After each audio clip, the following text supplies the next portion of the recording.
الحمد للہ وحدہ والصلاة والسلام علی من لا نبی بعدہ اما بعد۔ ہمارا پہلا سبق چوتھے جملے تک ہوا تھا ولا الہ غیرہ۔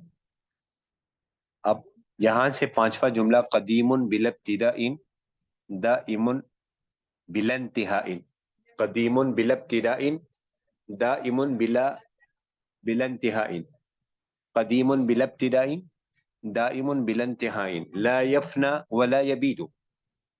آج کا درس انشاءاللہ پانچویں جملے پر اور چھٹے جملے تک ہوگا انشاءاللہ ثم انشاءاللہ۔ قدیم بلا ابتداء، اس کا پہلا ترجمہ میں آپ کو بتاتا ہوں۔ قدیم کے معنی ہمیشہ سے ہے، قدیم کے معنی ہمیشہ سے ہے، بلا ابتداء بغیر کسی ابتدا کے، بلا ابتداء بغیر کسی ابتدا کے، قدیم ہمیشہ سے ہے، بلا ابتداء جس کی کوئی ابتدا نہیں، دائم اور ہمیشہ رہے گا، دائم یعنی اللہ کی ذات علی ہمیشہ سے ہے جس کی کوئی ابتدا نہیں، وہ ابتدا سے پاک ہے، اور دائم دائم ہمیشہ رہے گا بلا انتہائی بغیر کسی انتہا کے، جس کی کوئی انتہا نہیں، لا یفنا وہ فنا نہیں ہوگا، ولا یبیدو اور نہیں ہلاک ہوگا۔ آج کا ہمارا درس انشاءاللہ اتنا ہی ہوگا۔ آپ کو پہلے میں یہ بتاؤں کہ اللہ جل شانہ کی ذات علی کا وجود وہ کہتے ہیں واجب الوجود ہے، واجب الوجود کو کہتے ہیں جس کا وجود ذاتی ہو۔ قدیم غیر مسبوق بالعدم کو کہتے ہیں، یہ متکلمین کی اصطلاح ہے۔ قدیم یہ ایک متکلمین کی اصطلاح ہے، یہ اللہ پاک کے یا اللہ پاک کے ذاتی ناموں میں یا صفاتی ناموں میں کوئی نام نہیں ہے، لیکن در حقیقت یہ اللہ پاک کے اسماء حسنہ میں سے جو الاول ہے اور الآخر ہے، ان دونوں کا ترجمہ کیا گیا ہے یہاں پر۔ قدیمن یہ قدیم ہے، بلا ابتدائن بغیر کسی ابتدا کے، دائمن ہمیشہ رہے گا بغیر کسی انتہا کے، هو الاول سورۃ حشر کی آیت نمبر 3 ہے تقریباً، سورۃ حشر آیت نمبر 3، جس کے بارے میں حضور صلی اللہ علیہ وسلم نے فرمایا یہ ایک آیت 1000 آیتوں سے افضل ہے۔ یہ وہ آیت ہے، هو الاول وہی اول ہے،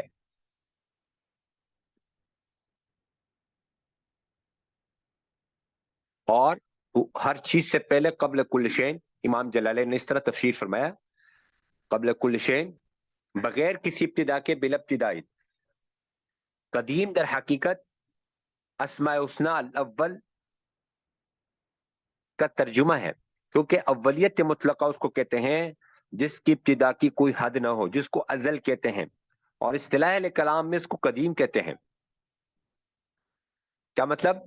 حدیث کے اندر آتا ہے کہ ایک وقت ایسا تھا کہ ایک اللہ کی ذات عالی کا وجود تھا، کان اللہ ولم یکن شیء قبلہ، اس سے پہلے کچھ نہیں تھا۔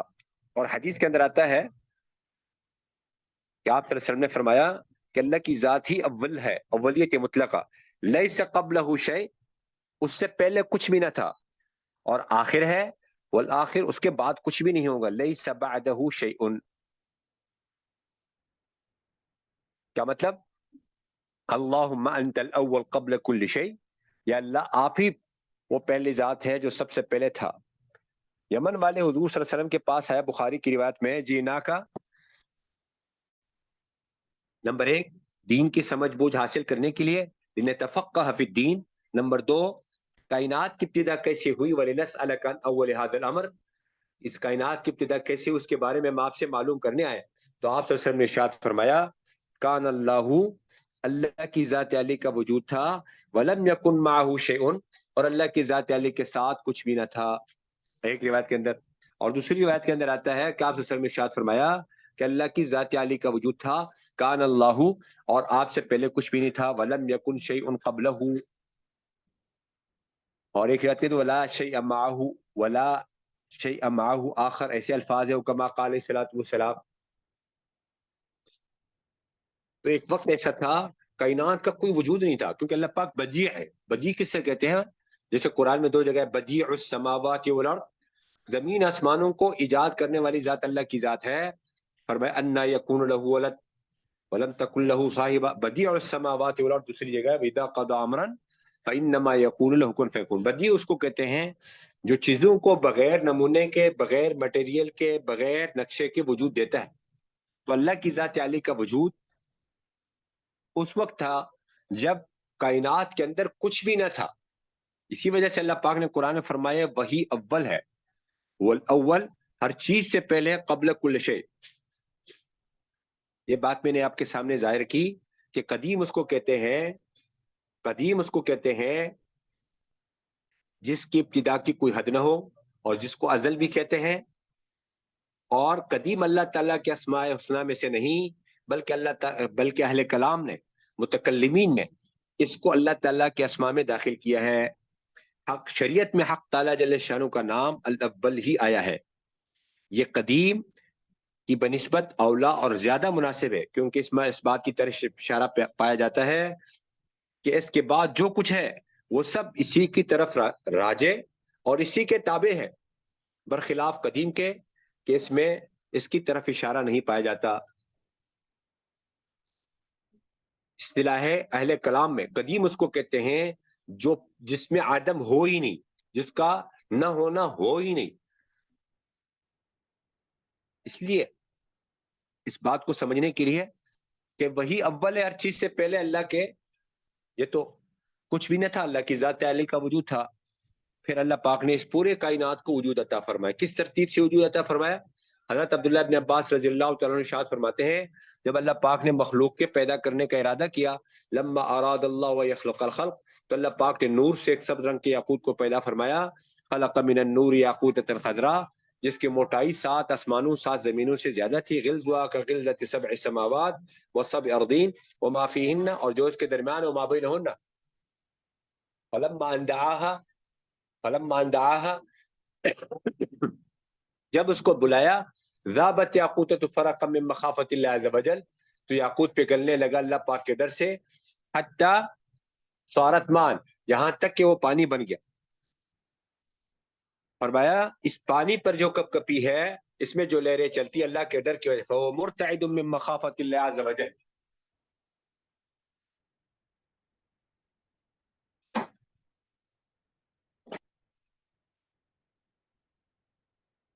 جب آپ اس کڑے پانی کی طرف دیکھو، اذا نظرت الیہ راکدا، یا چلتے پانی کو دیکھو، جاریا، ہر حال میں اس میں لہریں چلتی ہیں.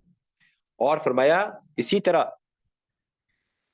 وَكَذَلِكَ مُرْتَعِدٌ مِّنَ الْآبَارِ، اسی طریقے سے یہ کنویں سے جو پانی نکلتا ہے یہ اللہ کے ڈر کی وجہ سے نکلتا ہے.